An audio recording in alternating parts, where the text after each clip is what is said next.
A man once said it's a little pebble on a big beach. I think probably one person here knows who said that. Merle Fielder. I'm not sure 100% what he meant. I think he meant it's not that big a deal, or maybe it's not a big problem. That got me to thinking, and so my study is titled It's Bigger Than That. There are lots of little pebbles. There are lots of things that we have to do. And there are many, many things that get our attention. And there are some little things that the truth is they're very important. And they are bigger than what they may seem. The book of Psalms 43 verse 3 I think is a beautiful psalm. He says, "Oh, send out thy light and thy truth. Let them lead me. Let them bring me into thy holy hill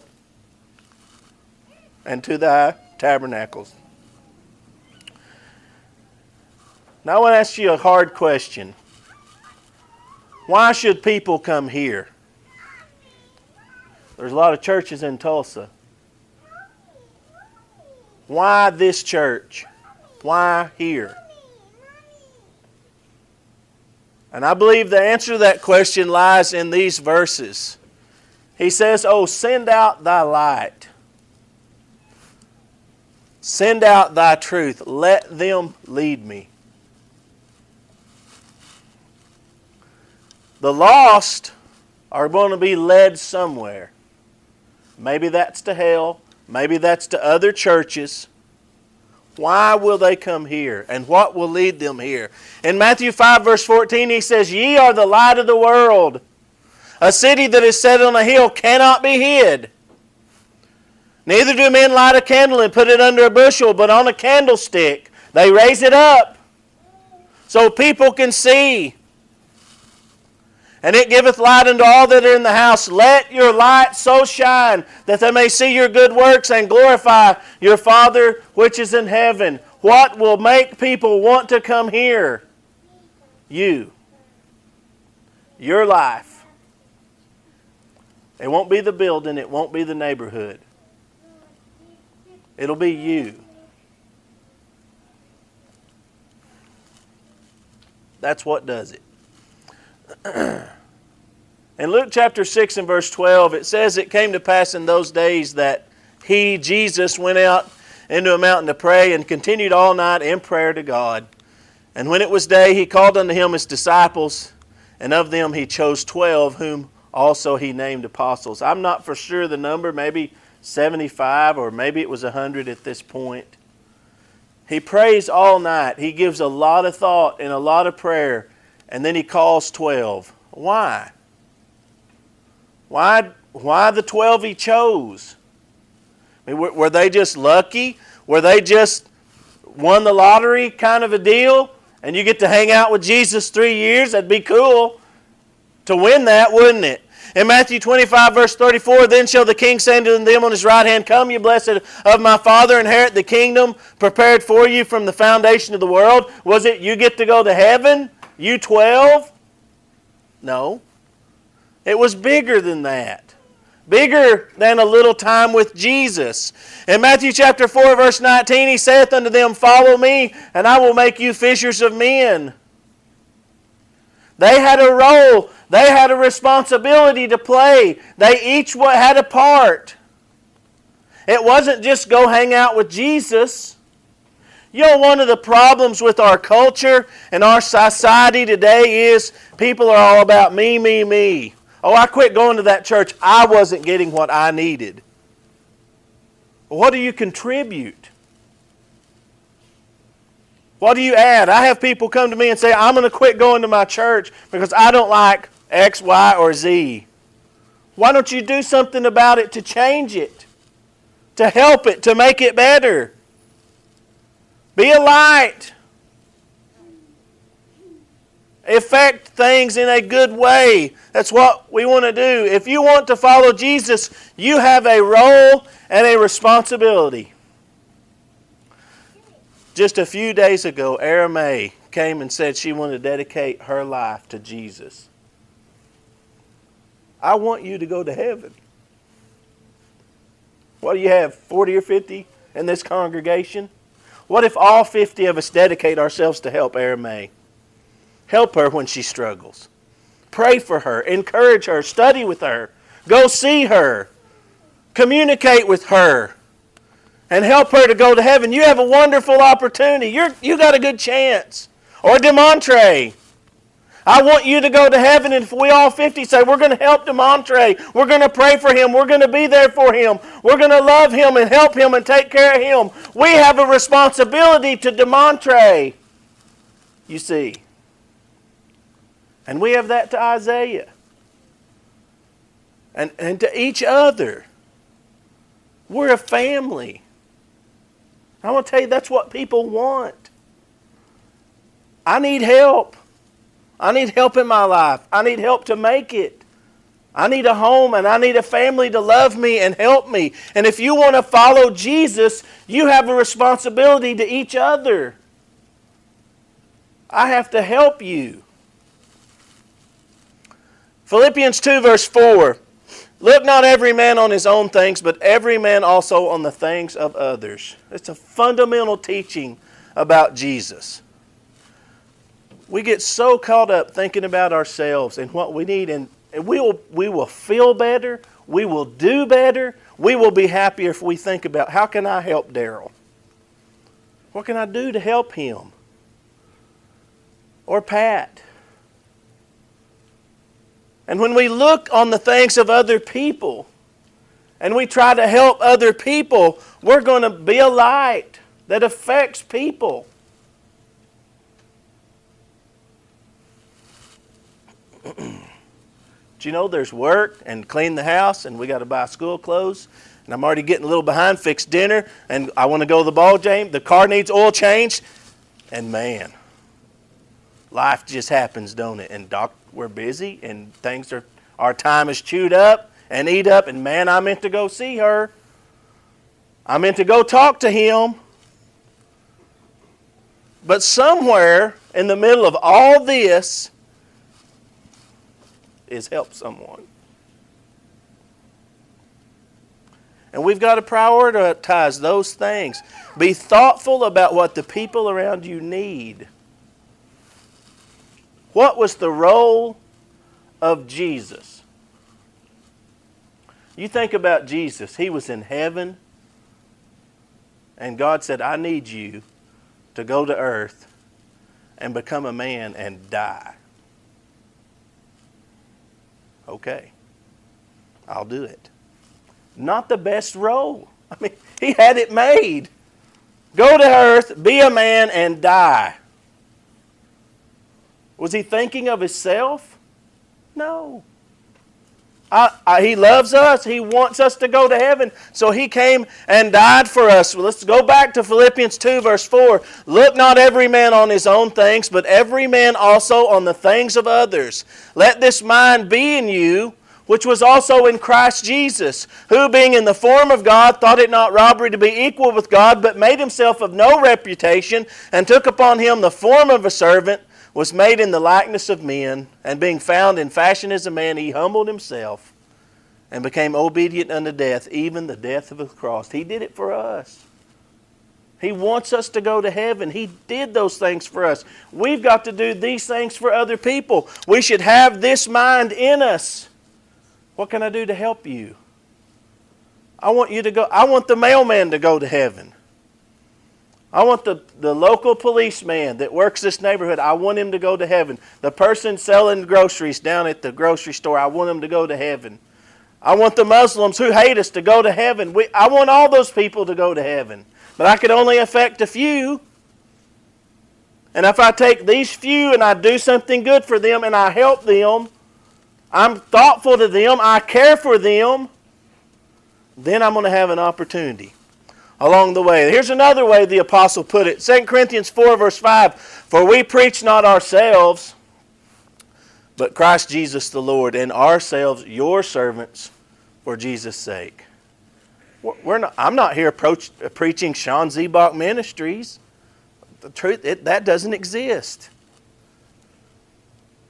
We're not here just to build a giant church building in Tulsa and thump our chest and say, we built a big church in Tulsa. We're here to be the servants of men, the servants of women. We are here to help people and be servants to people. I ran into a lady in a little town in Texas. I was preaching a meeting. I went to her home. She's a little bit older. She had health issues. I knew that. When I walked in her door, she said, "Please don't touch me." And I said, "Okay." She said, "I have autoimmune disease, and if anything touches my skin, I blister." Man, it was terrible. This poor lady can't move, wears gloves, sometimes laying in bed causes her whole side to blister. Can't go to church. She said, "I would love to go to church. I can't go to church. I can't do anything." And she'd sit there and she said, "I can pray." So she said, "I pray for people. I pray all the time for people. It's what I can do, so it's what I do." And man, So I text her names. Some of you pray for these people. And she does. And I thought, what an attitude. She can't go knock on your door. She can't fix you a meal. She can pray. So she does. And it's the attitude I think we ought to look at and examine. What can I do to help you? To be there for you? To encourage you? Think about what it means to be a servant to other people for the sake of Jesus. Luke 9:23, he said to them all, "If any man will come after me, let him deny himself and take up his cross daily and follow me." I probably just beat y'all on the head with this all week. It is so true. We all have the same amount of time in a day, in a week, in a month, in a year. We all, if we deny ourselves, can have time to help people. Take time and make time to help people. And we'll back up and look at the passage as a whole. 2 Corinthians 4:5, "We preach not ourselves, but Christ Jesus the Lord, and ourselves your servants for Jesus' sake. For God, who commanded the light to shine out of darkness, has shined in our hearts to give the light of the knowledge of the glory of God in the face of Jesus Christ. But we have this treasure in earthen vessels, that the excellency of the power may be of God and not of us." We're a vessel. Every one of us are a vessel, and within us is the gospel. Within us is the death, burial, and resurrection, and we can teach the gospel. We carry the gospel, and we'll have the opportunity to teach soul after soul after soul after soul if we are their servants. People ask me all the time, how do we get a Bible study? I want to tell you how. Be good to people and then ask. It's not magic. Be kind to them. Be good to them. Help them. And then say, "Would you like to study the Bible?" And some will say yes and some will say no. And we'll study the Bible with them people. And this service that we do is for Jesus. So what's your role? Because you have a part. And I would encourage you to be a fisher of men. Go from one family to another family to another family and try to teach them the gospel and keep going. And some of those people are going to obey the gospel and come here and join and become a part of this. And those people will become fishers of men. And then we'll do it again, and we'll do it again, and we'll do it. There'll be a people along the way who'll say no and who won't listen, and who'll get upset and go on. That's fine. All those things happen. But our job is to be servants to other people and encourage other people. This is how it all works together. I have planted, Apollos watered, but God gave the increase. We just work together. We plant and water, and God will make it grow. God makes it grow. We just do the work.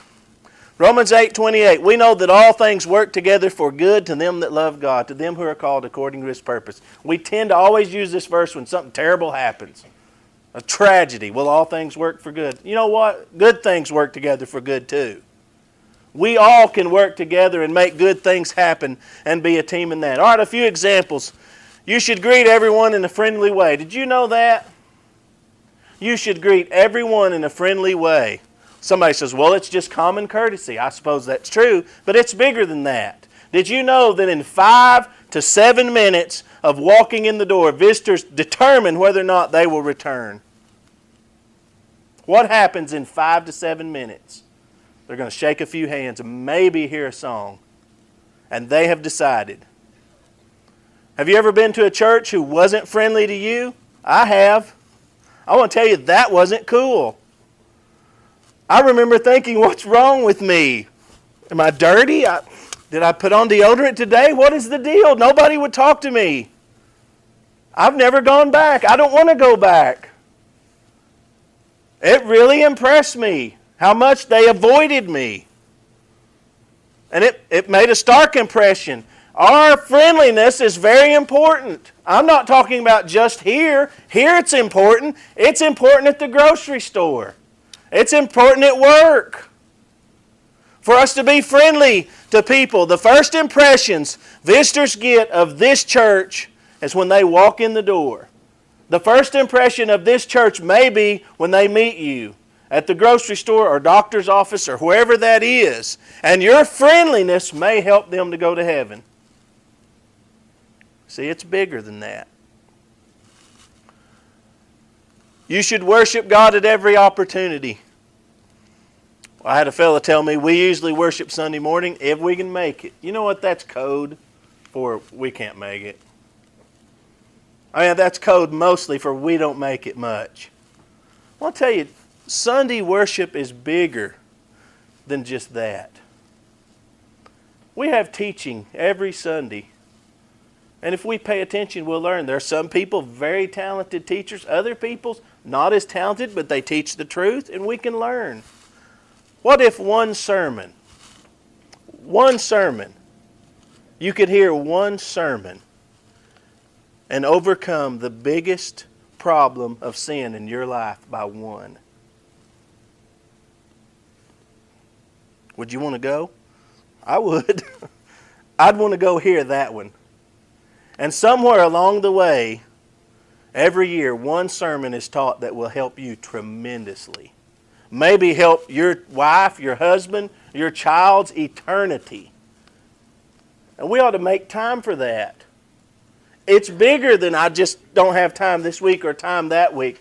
There's a whole lot of other things we could go into about being at church and why it's important. But I'll tell you one reason to be at church is because the sermon that's taught may change your life. It will change your life. He says in Hebrews 10:25, not forsaking the assembling of ourselves together as the manner of some is. I don't want to focus on that part really. I want to focus on the next part. But exhorting one another. Encourage one another to go. Encourage each other to worship. He says, and so much the more. Come be with us at church. Come worship with us. Come spend time with us. It's important. It helps us. It'll help us to grow. It'll help us to go to heaven, and that's where we want to go.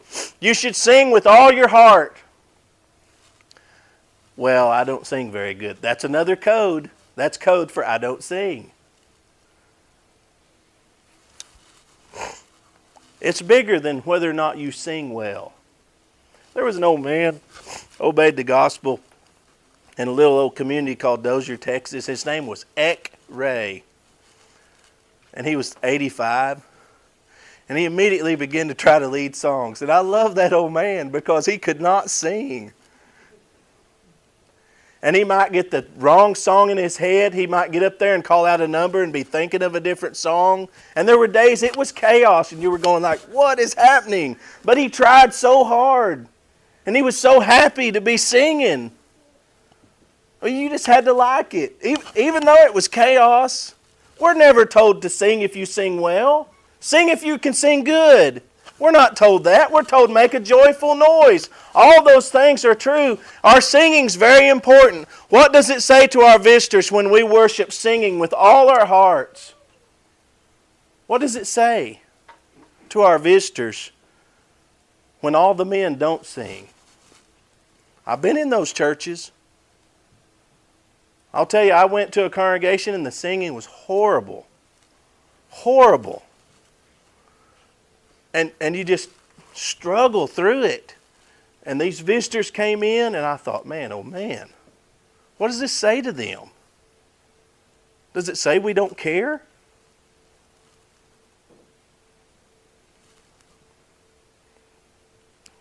We've been blessed with a group in Allison that really sings.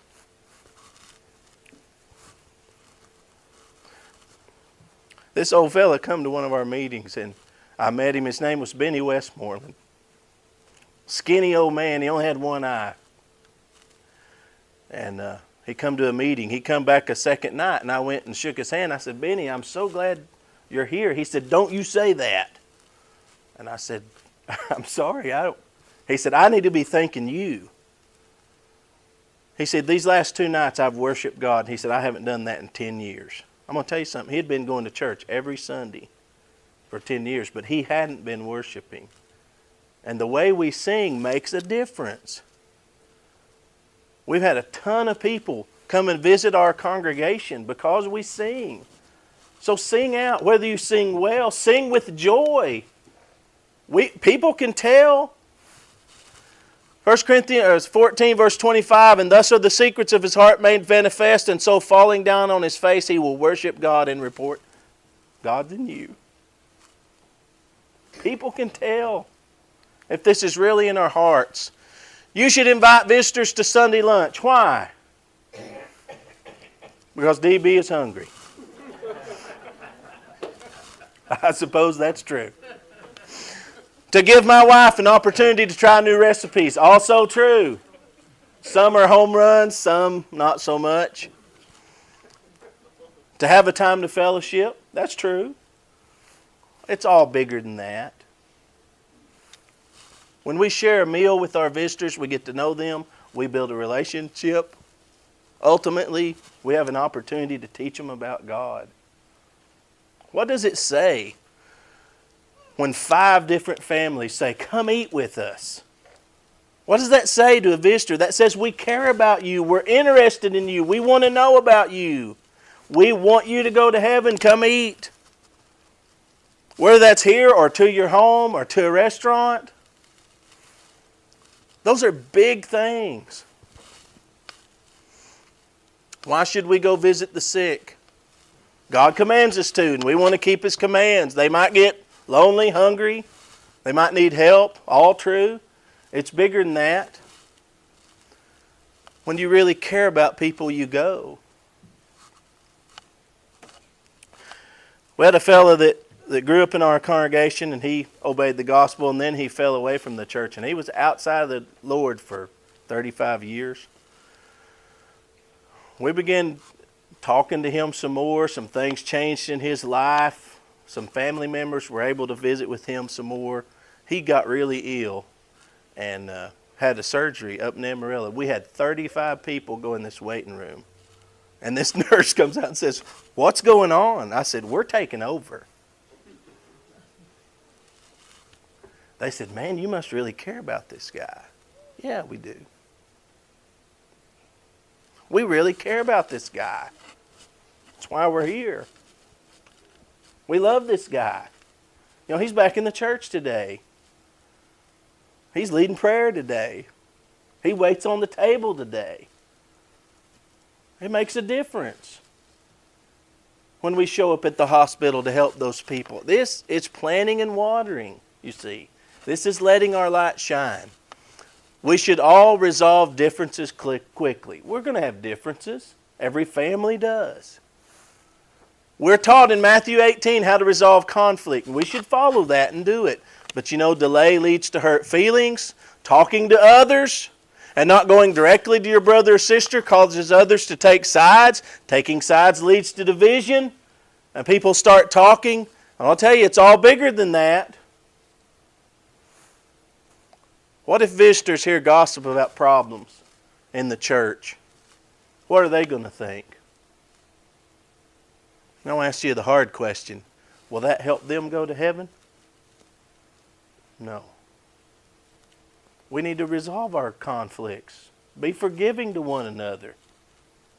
Suffer wrong. We're going to say things that we shouldn't. We're going to make mistakes. We're going to have conflicts. Let's resolve them as Christians should. What will make people believe Christ is in you? You will tell everyone you know. It's bigger than that even. You will show everyone you know. I tell you, if you do a kindness to someone, whether or not they come to church or whether or not they study the Bible, it's immaterial. Just be good to people. Take opportunities to help people. Seek those opportunities. It glorifies God. You will live it. If Christ is in you, you will live it in every relationship that you have. Is your life leading people to heaven? Is it leading people here? It should. It should. Because people can tell when Christ is first in your life. In Matthew 25, beginning of verse 34, then shall the king say unto them on his right hand, come, ye blessed of my Father, inherit the kingdom prepared for you from the foundation of the world. For I was an hungered, and you gave me meat. I was thirsty, and you gave me drink. I was a stranger, and you took me in. Naked, and you clothed me. I was sick, and you visited me. I was in prison, and you came unto me. Then shall the righteous answer him, saying, Lord, when saw we thee, and hungered and fed thee, or thirsty and gave thee drink? When saw we thee a stranger and took thee in, or naked and clothed thee? Or when saw we thee sick, or in prison and came unto thee? And the king shall answer and say to them, verily I say unto you, inasmuch as ye have done it unto one of the least of these, my brethren, you've done it unto me. These little pebbles on a big beach. It's bigger than that. When we do these things for people, we do it for the Lord. It's like we do it to the Lord. He said, oh, send out thy light and thy truth.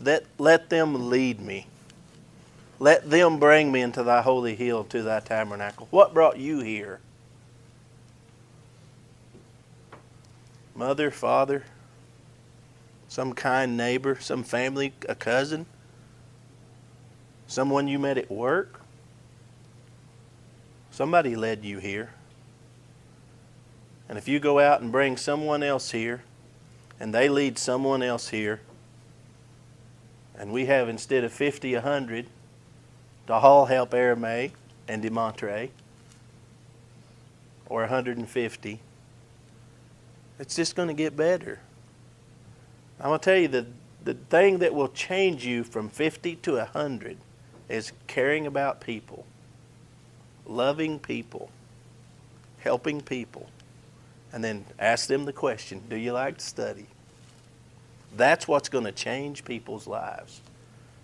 But if we ignore people and we don't get involved with people, we'll never have opportunities. Never.